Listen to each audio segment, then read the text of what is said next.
지난달 소비자 물가 상승률이 사상 처음으로 0%대, 소수점까지 따지면 마이너스를 기록했다는 소식 어제 전해드렸죠.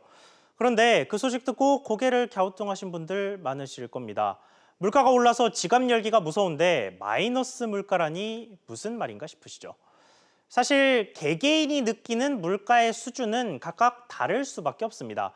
직장인이 생각하는 물가와 전업주부가 생각하는 물가가 다를 테고 또 성별, 나이, 소득에 따라서 자주 쓰고 가격에 예민하게 반응하는 재화가 달라지기 때문입니다. 그렇기 때문에 물가는 심리적인 요인이 클 수밖에 없습니다. 통계청은 8월 물가에 대해서 농축수산물과 석유류 제품 가격이 특히 많이 떨어졌다라고 밝혔습니다.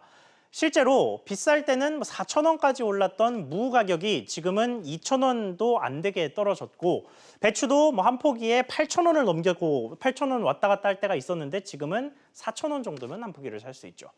또 석유류 역시 서울에서 휘발유 넣는데 리터당 1,500원대 정도면 과거 한창 석유 가격이 높았을 때와 비교하면 괜찮은 가격대인 것도 맞습니다. 사실관계는 이런데 왜 사람들의 심리는 체감할 수 없다는 쪽일까요? 우선 지난해 8월과 올해 8월을 비교해 보면 택시와 시외버스 요금 모두 10% 넘게 올랐습니다. 그리고 병원 진료비도 올랐고 아파트 관리비, 심지어 치킨값도 올랐습니다.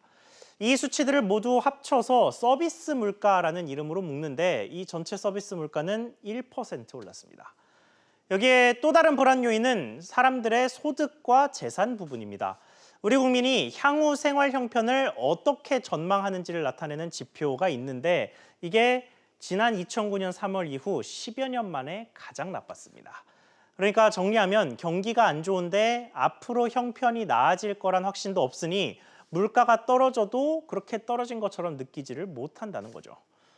그런데 사실 어쩌면 바로 그 이유, 그러니까 부정적인 심리가 소비를 줄이면서 정말로 물가가 떨어지기 시작했는지도 모르겠습니다. 문제는 이렇게 해서 디플레이션이 시작된다는 겁니다. 앵커 리포트였습니다.